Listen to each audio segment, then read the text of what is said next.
Got you. Him.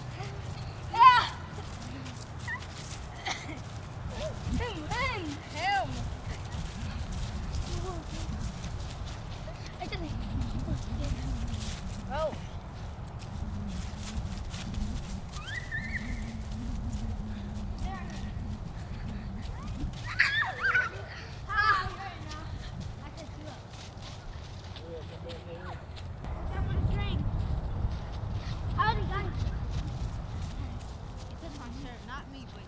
And do y'all know who Benjamin Oglesby is?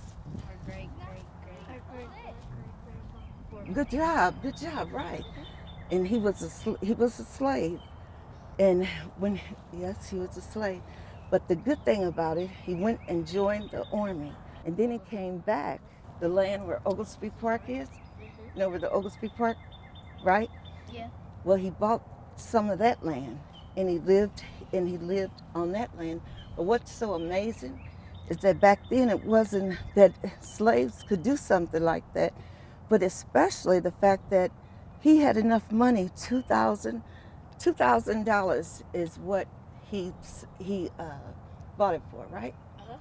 He bought that land and he left it for his family, and then our immediate family got to live there. He built a house, lived in it, and was there for so many years. What do you think that he wanted us to learn?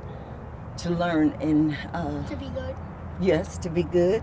Be kind. Be kind, and by Don't him, be a bully. right? Don't be a bully. But by him buying Work that hard. land, that's it. Perfect. Work hard. So she's one day before my birthday. I want to play tag again.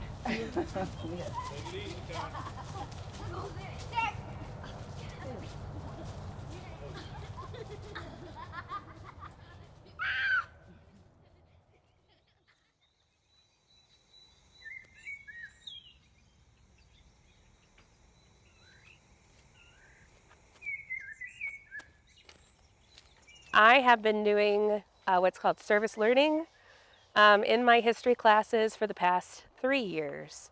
My students are doing historical research and helping to preserve history while they're just taking survey level history courses. So it really makes history come to life for them. The project that we're doing here at Smith Chapel really explains a lot about African Americans' experiences in America.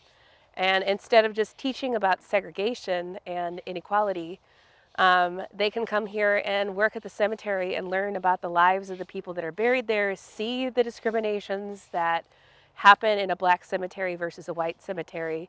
And it really just brings history to life, and it's a really valuable experience for them. Just say it was a gravestone, that was laying on the ground like this. I would find the corners and put these at each corner. And then, I would probe to find what the corner's at. And I would dig on the outside of them so I don't hit the gravestone with the shovel. But I think this is a field stone, which would be marking a grave. So we'll get it up to ground level.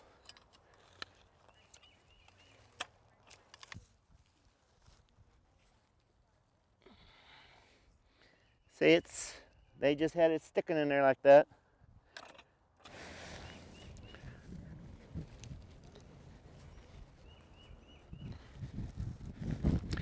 That still may be a little bit too high.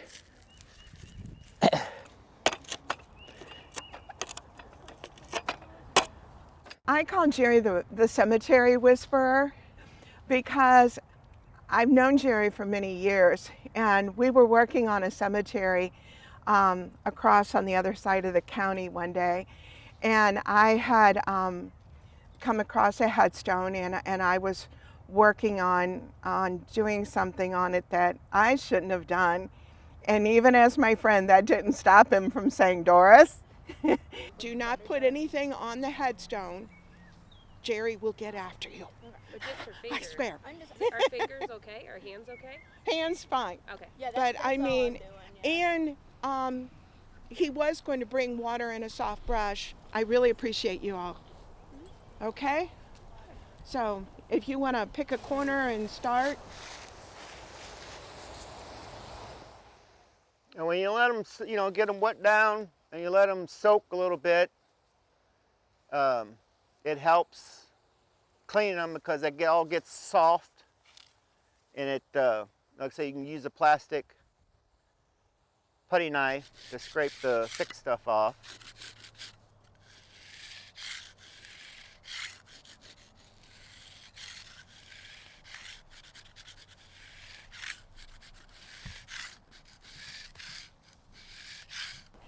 What you'll see is until I get to the point to where there is a grave, they cross. I first learned about this cemetery many years ago. It became important to me when Barb and I first talked that this story and this place should be listed on the National Underground Railroad, the Network to Freedom.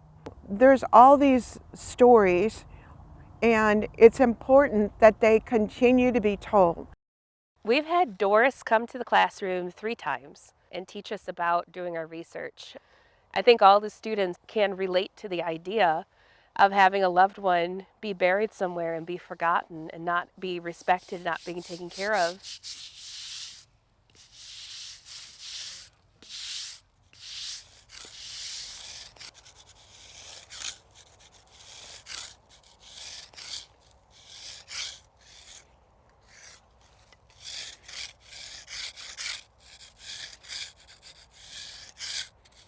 It was very devastating to think that all of a sudden we weren't going to be able to do that project.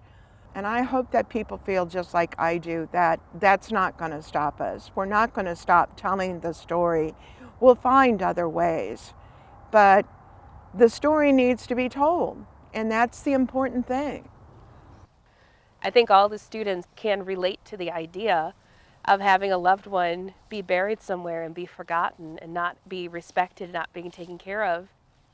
And knowing that they're helping, it's something that will follow them for the rest of their lives. Behold the pilgrim as he lies with glory in.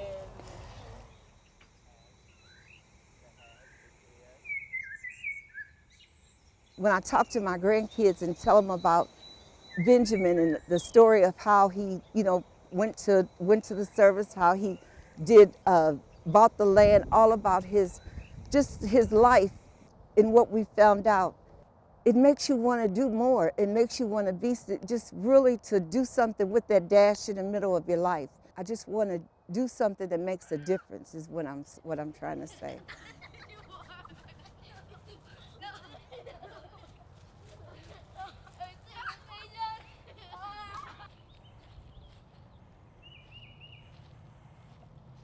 Isn't that beautiful with the little sheep laying there? 1873 to 1939.